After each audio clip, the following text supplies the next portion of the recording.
Today we celebrate not the victory of a party, but a victory for all the people of South Africa. Our country is finally free. The chains of oppression have been broken. And today we walk tall, with dignity, with hope, with freedom. The time for healing has come. The moment to bridge the chasms that divide us has arrived. We have at last achieved our political emancipation.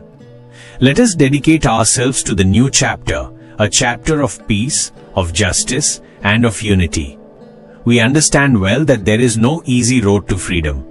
We know that none of us acting alone can achieve success.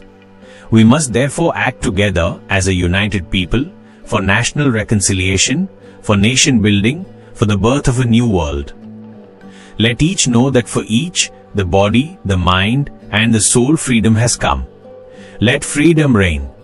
The sun shall never set on so glorious a human achievement. This is the time to build homes, schools, hospitals, and hearts.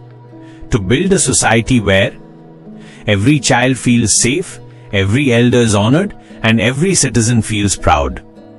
We may have different languages, different cultures, different colors, but we are one people, one rainbow nation united in our diversity.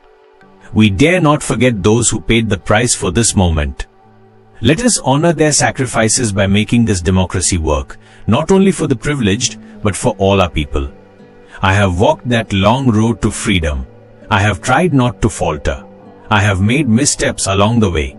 But I have discovered the secret that after climbing a great hill, one only finds there are many more hills to climb.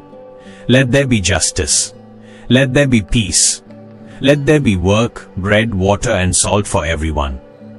And never, never again shall it be that this beautiful land will experience the oppression of one by another. The dream of freedom is now real. Let us make it everlasting.